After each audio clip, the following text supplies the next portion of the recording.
Y bueno, las dificultades que tienen INPA serían las dificultades de muchas empresas recuperadas, como cuando, cuando los retiros no van a ser los mismos que uno esperaba, ahí empiezan todas las peleas, el clima se pone tenso adentro, piden reuniones del Consejo Administrativo una y otra vez, y uno ya se da cuenta que la cosa va bastante tensa. Entonces esas son dificultades que uno no, si uno va un día y empieza a hacer preguntas, no va a captar ese tipo de cosas. Una otra cosa que yo escuchaba de muchos referentes, de INPA, de Chilaver, de Bauer, que ellos decían que una buena asamblea es la que se tira en silla, como que uno tira silla en el otro, porque esa es la asamblea que se resuelve las cuestiones, porque adentro del dispositivo asambleario se puede suceder ese tipo de cosas, pero cuando sale de ahí la cosa está resuelta. Es mejor que uno no diga nada y salga enojado. Y una cosa del mecanismo asambleario que yo pude percibir es que se decide con 80%, que es lo que llaman de consenso, pero nunca hay un consenso del 100%. Pero lo más importante es que los 20% que no están de acuerdo con la medida siguen sin estar de acuerdo, pero están de acuerdo con la forma con que se llegó a esa medida. Es decir, ellos se dan cuenta que todos pudieran hablar, que no hubo supresión de la palabra, que se trató de hablar lo más exhaustivamente y que 80% está de acuerdo. Entonces ellos, los 20% en desacuerdo, salen, no vamos, ustedes van a ver que nos vamos a joder con esa decisión, pero ellos después en el cotidiano no van a poner resistencia a esa medida porque ellos saben que la mayoría tomó esa decisión, es decir, la forma de la asamblea es más importante que el contenido, es decir, la decisión específica, que la cosa se dé.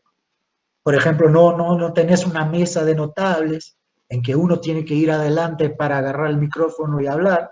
Uno habla desde cualquier lugar y en el momento que habla todos escuchan.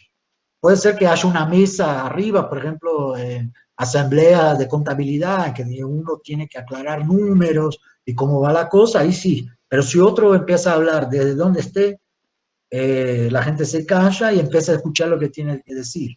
Que eso es, no hay supresión de voz. Pero por ahí, si tuviera que ir a agarrar el micrófono, hay quien se ponga tímido, ¿no? Porque inhibís, la persona tiene que levantarse, caminar hasta el micrófono, agarrar el micrófono. Entonces, por eso yo llamo de la asamblea como un modelo de gestión. Es un modelo de gestión asamblearia, que es una forma también de gerir las cosas.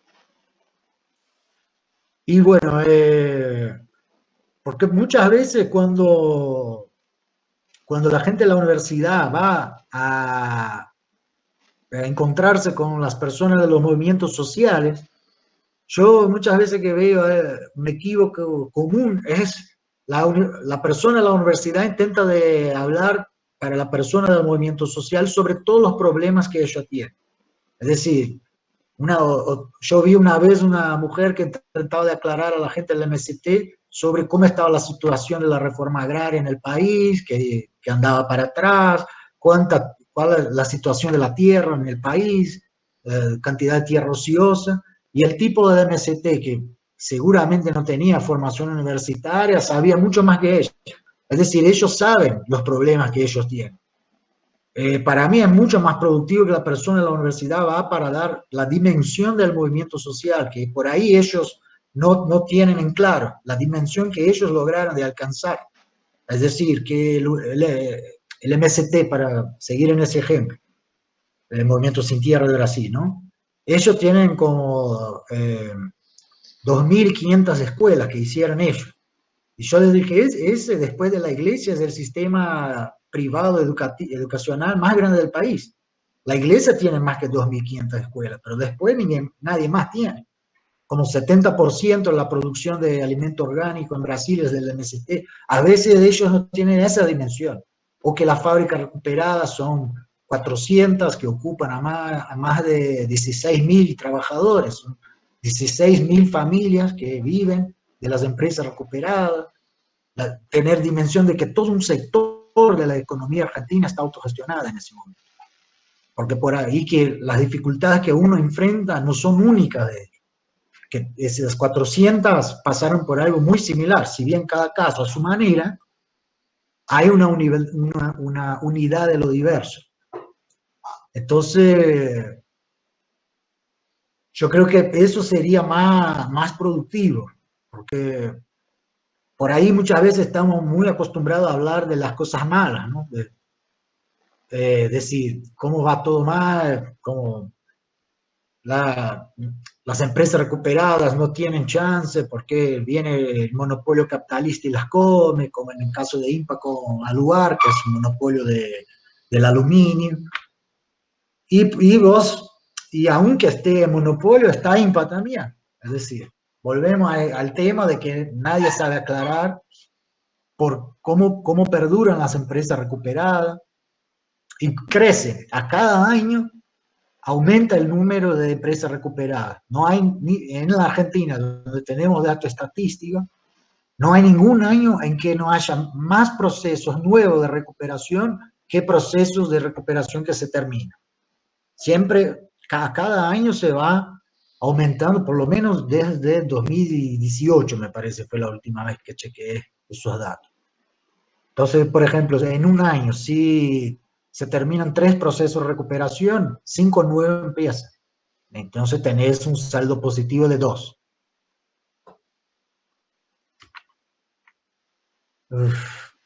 ¿Cómo se vincula la fábrica abierta con la comunidad? Bueno, y además de 16.000 familias que viven de las empresas recuperadas, tenés eso de que una empresa recuperada puede albergar otras organizaciones sociales de adentro. Es decir, como en INPA, tenés un bachillerato popular, como en muchas empresas recuperadas hay bachilleratos populares. Y en INPA ellos consiguieran reconocimiento del título y de la mitad de los docentes que están ahí.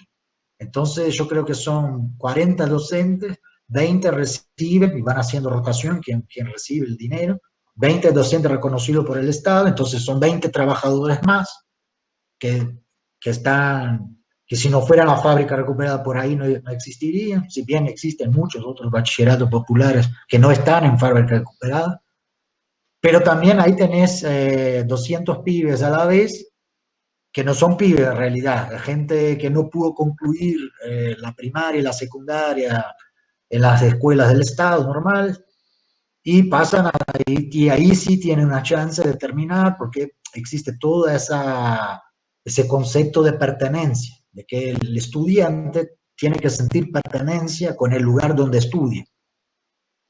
Entonces los estudiantes de los bachilleratos popular, no solo de INPA, pero me parece que en todos, o casi todos, los estudiantes participan en la asamblea de docentes de estudiantes que define las cosas de la escuela, es decir, participa en la gestión de la escuela. Eh, en la universidad de INPA que participé yo, no teníamos siquiera sillas para sentarnos, entonces la maderera Córdoba, que es otra empresa recuperada, donó las maderas y con un diseño de un holandés que se llama Rietveld, pero que están los derechos abiertos. Nosotros hicimos 3 días de jornada para armar las sillas y detrás de cada silla tiene un cartelito de metal de la propia fábrica INPA con los nombres de las personas que hicieron o donaron plata para ayudar alguna cosa. Entonces uno se sienta en las sillas y sabe que eso tiene una con que sillas, de buscar la madera de otra empresa recuperada, el diseño de un diseñador que deja el diseño en abierto, es decir, sin cobrar derechos autorales, a través de jornadas, 3 días de jornada en que todos tenían que se organizar. Es decir, la forma de construcción del espacio es prefigurativo de la forma con que se quiere construir el programa educativo, la forma con que se gestiona el espacio. Y en el caso de la Universidad de INPA, la forma con que se construye misma el espacio nos informa sobre cómo se quiere desarrollar el programa educativo. Es prefigurativo en el sentido de que es una performance previa a lo que se quiere generar. Entonces, después de eso, y también la pertenencia va en muchos aspectos, es decir, uno pone, cada estudiante, por ejemplo, pone sus condiciones. Tengo tantos hijos, vivo lejos, y entonces la escuela tiene que adecuarse a la situación de cada estudiante, y no el contrario, no el contrario. Como en el bachillerato, uno puede agarrar las materias de acuerdo con sus posibilidades, hay todo ese tipo de cuestiones. Entonces uno se siente, uno entra en bachillerato de IMPA, sabe que está en una fábrica recuperada, que aquello fue hecho a puro pulmón, que hay, ahí mucha gente pasó frío, hambre, para que existe ese espacio.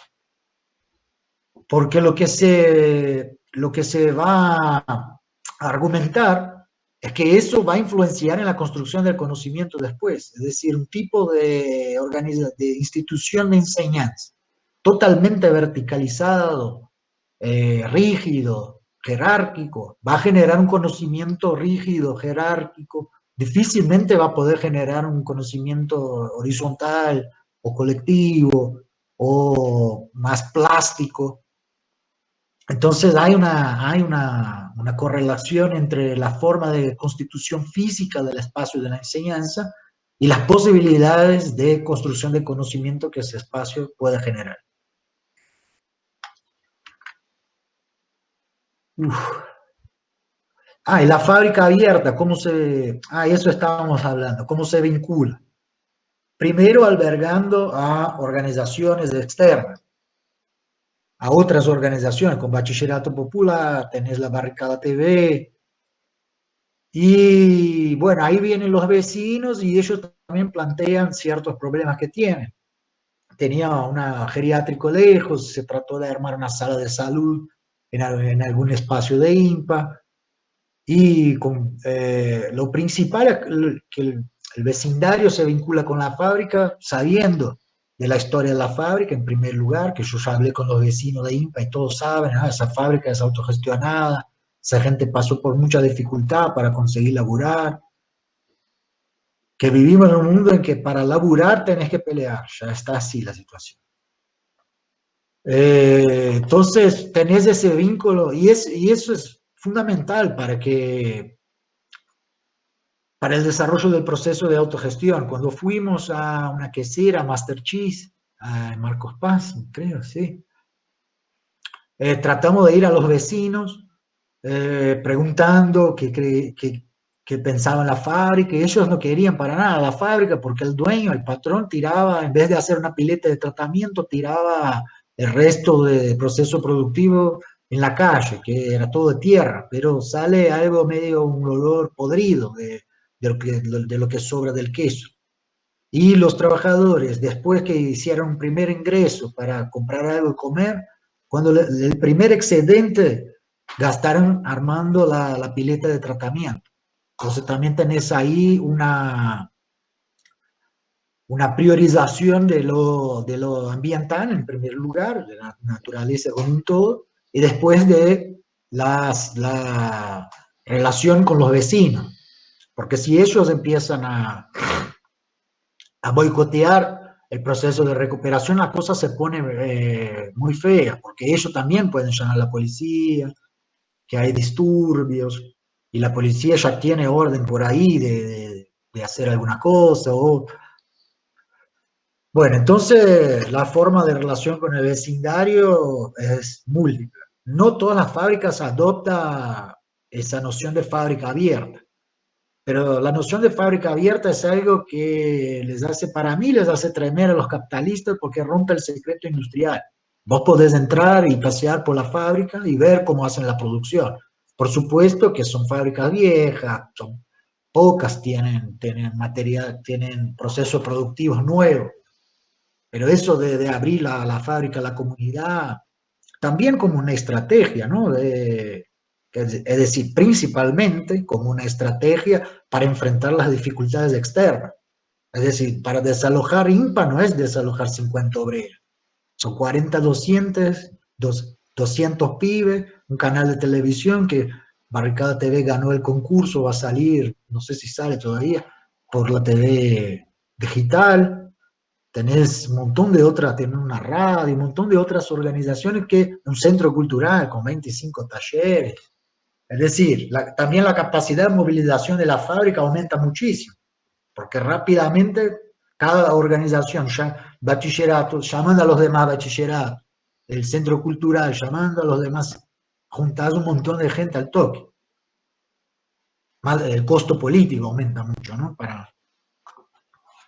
Y después generás esos bienes sociales, como dije, además de los 16.000 trabajadores de la fábrica recuperada mismo, tenés qué cantidad, no sé decir qué cantidad de trabajadores de la educación que están empleados adentro de fábrica recuperada, trabajadores de la cultura, con los centros culturales, de la comunicación, con la televisión, la radio. Entonces, mucho más que 16.000. 16.000 directamente con la actividad productiva que de la empresa anterior.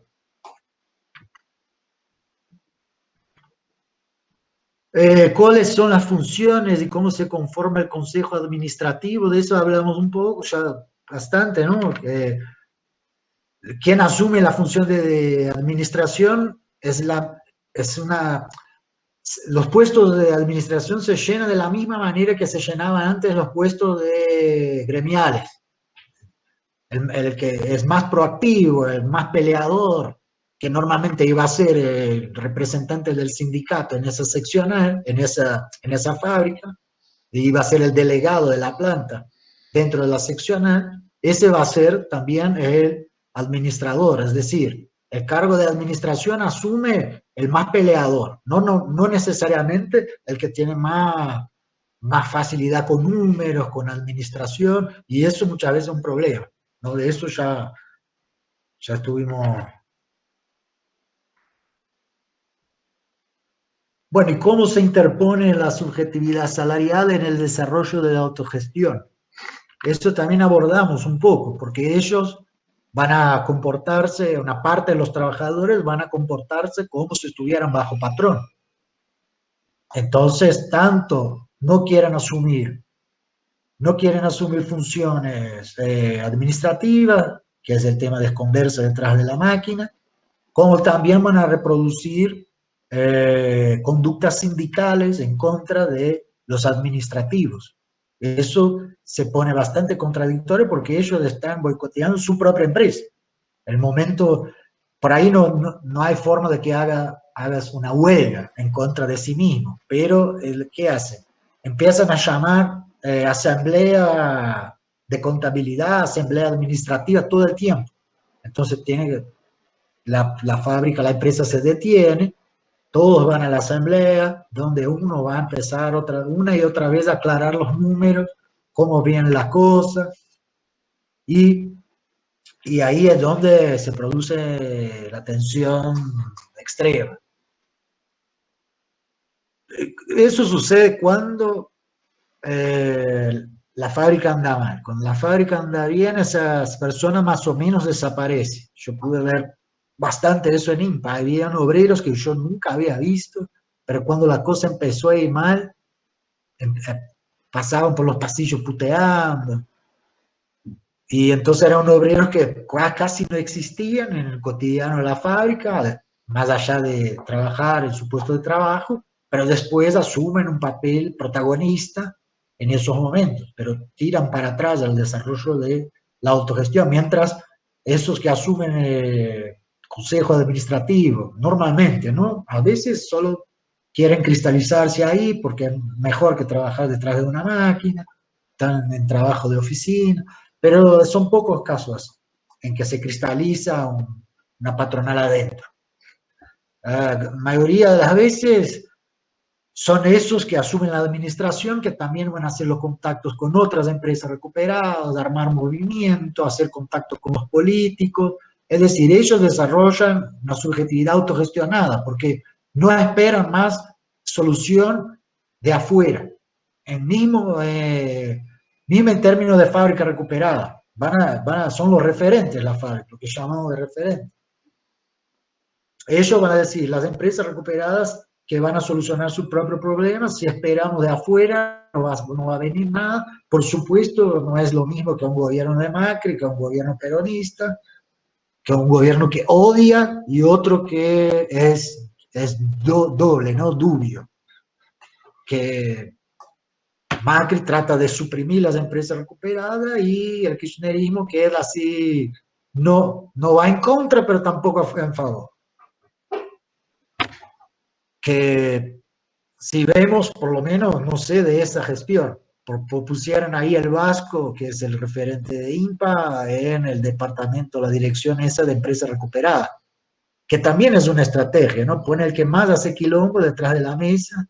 Eso fue lo que me dijo una vez el propio Vasco, que porque Alberto Fernández hizo una dirección de empresa recuperada. Ahora con el coronavirus está todo medio, la economía, todo medio muy raro, ¿no? Disculpa, Ramón.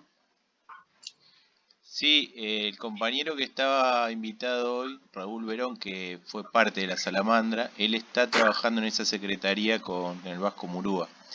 Y nosotros tuvimos una reunión con él antes de la cuarentena, porque está también participando en un proyecto con nosotros, y nos comentaba que estaban como bastante preocupados porque le habían dado unas oficinas muy lindas en Palermo, pero que no tenían absolutamente nada, no tenían ninguna línea para trabajar, no tenían nada, y que inclusive el Vasco había gestionado con las empresas de energía una reducción en las tarifas y que el Ministerio de Energía de este mismo gobierno no se lo había aprobado el acuerdo ese que ellos habían hecho con las empresas privadas. O sea que estaban bastante preocupados porque estaban trabajando prácticamente sin nada. Claro, para los de la fábrica recuperada ya están acostumbrados con la precarización. Pero eso me suena como también una estrategia formativa, de formación del capital, digamos, porque hay una puja entre estrategia de formación del trabajo y del capital. Yo trato de analizar las cosas así, que es poner en Palermo, pero sin infraestructura interna, como tenés la cáscara de huevo, pero sin nada adentro. Porque al Vasco, cuando yo estaba en INPA, no, ahora yo estoy en Brasil, pero cuando estaba en INPA ya le había ofrecido cosas nada que ver, como Ministerio de Agricultura, un puesto. Ellos, el gobierno, cuando estaba el kirchnerismo, ¿no? Durante el macrismo, nada. Pero querían ponerlo en algún cargo para que deje de generar problemas, porque INPA y Sanón y Bruckmann son las tres fábricas más peleadoras que hay. Entonces, por eso, ya pusieron el Vasco directamente en la dirección esa. Y el Vasco siempre me dijo que es Eduardo Murúa, ¿no? Eduardo el Vasco Murúa, que era. Siempre me dijo que trataban de poner los trabajadores del otro lado de la mesa para que digan no a los trabajadores. Entonces, bueno, pero si aceptó ese cargo, por ahí le prometieron algo de que bajen, no para él, pero para las empresas recuperadas. Porque cuando vi que había asumido eso, me pareció raro. Pero bueno, si está... Sí, perdona, inclusive no tenían recursos, estaban viajando por solidaridad con empresas recuperadas, pero no tenían recursos ni siquiera para viáticos, nada, o sea. Claro, le pusieron ahí...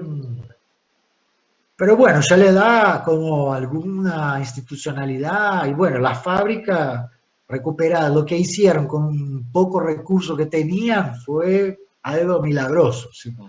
Sin ningún acceso a crédito, no hay un capitalista que va a asumir una fábrica jamás. Sin acceso a crédito, cero. No hay capitalista que asume empresa de ninguna manera. Y bueno, y más allá de eso, todo lo que hay dentro de la fábrica recuperada.